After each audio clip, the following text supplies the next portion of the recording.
Mais c'est très difficile de contrer une théorie du complot avec des arguments rationnels, puisque les gens qui tombent dans la théorie du complot perdent une part de rationalité, c'est des croyants. Ils pensent savoir, mais en fait ils croient. Et donc vous aurez beau leur imposer tous les arguments rationnels, toutes les faits, toutes les preuves que vous voudrez, ça ne marchera jamais. Par contre, ces gens-là sont une minorité. C'est de la même manière que ceux qui sont purement rationalistes sont une minorité aussi.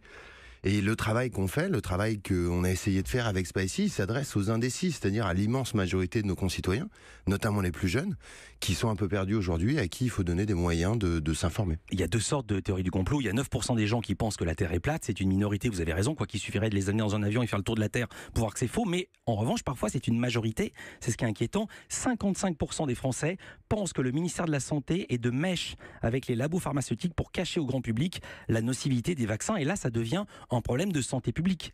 Ça devient un problème de santé publique, d'autant plus que quand la couverture vaccinale n'atteint pas 90% de la population, elle ne sert à rien. Et donc on a vu depuis que ces phénomènes de refus de la vaccination ont pris une ampleur assez importante depuis une dizaine, quinzaine d'années, cette couverture vaccinale a reculé et surtout on a vu des maladies qui avaient totalement disparu revenir dans notre pays. Et ça pose quand même un vrai problème et c'est surtout une immense responsabilité de ces parents qui refusent de vacciner leurs enfants parce qu'ils ont lu 3 blogs sur Internet. Et vous-même, quel chiffre vous a le plus frappé dans cette étude de l'IFOP ?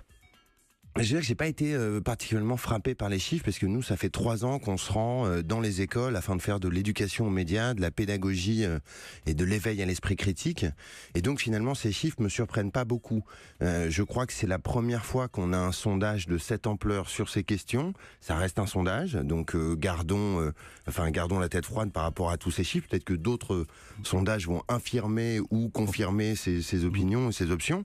Mais effectivement, je crois que ce qu'il faut bien comprendre, c'est que on est face à un problème d'une ampleur supérieure à ce que les gens voulaient bien admettre sur à la fois la désinformation, à la fois la fake news, les théories du complot, mais c'est avant tout parce qu'on comprend pas l'univers où on est.